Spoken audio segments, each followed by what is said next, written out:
the Dallas Mavericks select Satnam Singh from Chowki, India. The first player, I believe, drafted from India. And there it is, Simbalar with his first NBA basket. Hi everybody, this is me, Ryan. This is my first time dribbling the basketball through my legs. Like this. Ryan Agarwal. Three! And Ryan Agarwal, the guy that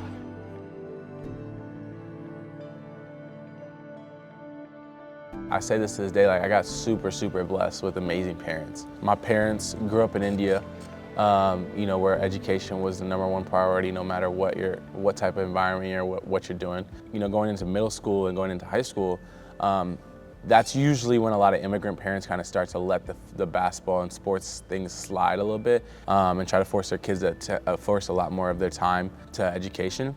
However, since I really loved basketball and I started kind of playing a little bit more competitively, they started investing a lot of money and time into me playing basketball, you know, with my travel team, coaches, trainers, all that stuff. That's another reason, like, you know, I say I really have really blessed parents because they took that chance that, you know, this could do something for me in the future, which it did. Take one step and go now, do the next step. For us, I think it was very important that the kids are happy doing what they want to do. You know, I grew up in a family where a lot of extracurricular sports was encouraged at that time. And I remember having such a happy childhood. And I think that was important for both Ashok and me to give that opportunity to the kids to be able to, you know, do things that they like. Since we didn't had any basketball background, you know, we did what we did, but we didn't had a, you know, template that we should be doing this and that. We just let it go with the flow, you know. In middle school, when he was in 8th grade, they had the athletic, what is it called? Award ceremony. And we were picking all the different kids, his friends who could be like, you know, athlete of the year. When they announced it, they announced Ryan's name and both of us were like flabbergasted. We looked at each other because we never thought it would be him. And then Ashok went up to the head coach also and said, I think you made a mistake. And the coach looked at us and said, you don't know your son. And I think in 10th grade, when he won the Pangos here in Dallas, and suddenly his name blew up all over and he got the MVP. And I think we were out of country at that time. And a friend told us, hey, you don't know your son has been, you know, balling out here. And that's when we started thinking, oh, wow, this is, you know, this is going somewhere. In middle school, I definitely did see a lot of Indian and a lot of different cultural kids doing a lot of different sports and trying it out. When I got to high school, there was less and less. Actually, in my high school, we probably had the most Asians on our team across the whole state. Like at one point, I think we had like 4 or even all 5 of our starters were Asian, like 3 Indians. 1 was Chinese and 1 was Korean. We were kind of unconventional in ourselves. But when it came to college, that's when I really didn't see any at all. Like I played against 2 Indians so far while at Stanford. I wasn't really like necessarily doing this for anybody but the fact that I wanted to play college ball starting sophomore year when I realized I wanted to play college. And then when I started going to like a lot of high-level events like Pangos All-American Camp, and once I had committed to Stanford, I kind of saw a little bit of raise in national attention and kind of like, you know, media coverage and things like that. And to notice that, you know, I had, you know, kids DMing me or asking to take pictures at my games and things like that. And I noticed that for the most part, it was a younger Indian generation. And so I figured, you know, that a lot of my following was going to be this crowd, and I knew that. I mean, I know what it is. I'm not going to try to change the crowd that's following me by any means. I'm going to know that I have that crowd following me and try to do my best to inspire that specific type of audience. And so for me, I took a step back, kind of like when I was in high school. You know, I'm still young. I'm 17, 18 years old, but I realized that okay, this is the start of something that, you know, as I start playing college ball, I'm going to reach an even bigger audience. And so what can I do to really try to help these kids? And so I try to embrace more of the fact that I am culturally different than what a lot of my, you know, peers I'm playing against are. And not necessarily use the fact that I'm Indian as my whole identity, because I want kids to see that it's also normal to be an Indian player, right?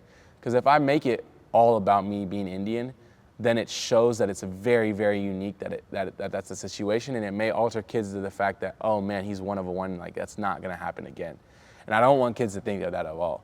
So a lot of times I try to balance it. I try to show that there's, you know, it can happen, that I am for sure like one of few Indian players playing NCAA basketball. But a lot of times I also like to show that I'm just a normal basketball player. I'm not just a good Indian basketball player, but I'm a good basketball player. But I think it definitely holds like a little bit more weight on you, that you kind of see that there's a little bit more attention on the fact that you're one of the few ones. There's a little bit more media coverage, there's a little bit more expectation that you hold yourself to, and expectation that everyone else holds yourself to play at a certain level, to kind of like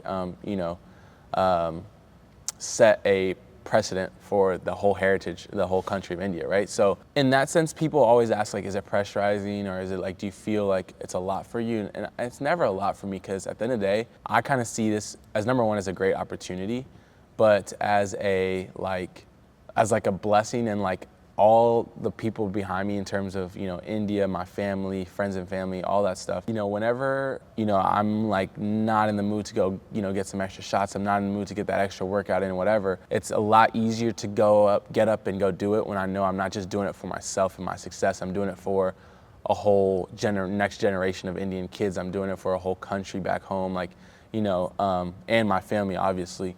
So it's not just about me. I get emotional sometimes, like when I have people of Indian descent coming from all over to watch my games, seeing them after games, and I have a good game or whatever, and they were asking for pictures, autographs, whatever. And I try to be as humble as possible and try to really understand that, like, this isn't just like every person gets this opportunity, right? And so to never take that for granted, and really try to embrace every moment that I meet somebody new, and try to really have an impact to help inspire them. That's him. He is always loved being a role model, talking to kids, trying to motivate people. And then, of course, he tries to convince the parents, saying, hey, you know what, this is possible, but they need your support too. So that's where we try to talk to also Indian parents and say, you know what, you have to support your kids' dreams. You can't not support and expect them to succeed. I think for me, what's driven me to get to this point as well is it's not necessarily like the fame, it's not necessarily like the money, anything like that. It's really to be an inspiration. Like, what I love to see is a kid that I talked to who was asking me for tips when he was young or whatever. I somehow see 3-4 years later he's playing super well, growing up to be a good player. Stuff like that. When you see things like that, and that's someone that looked up to you, it's cool to see. That you're inspiring kids to, go against the barrier of Indian kids not being able to play basketball or sports in general, and not only just being one, but being a good player. So it's cool to see. And so I think for me, what drives me to want to be, to the next level, to the NBA, is being able to be on a platform that has me an inspiration to not just thousands, but millions of people. And that's what really drives me to put in the extra work every day to play my best, to get to the point where I can do that. Because, I put in a lot of time and effort to make sure that, I'm doing the right things so people can, use me as an inspiration. And so why stop here at Stanford? Why not try to take it to the next level? I have everything I need here to get to that level. So, it's going to take a lot. It's going to take a lot of effort, a lot of work, and, a touch of luck as well to get to that point. But yeah, that's really why I want to make it to the next level.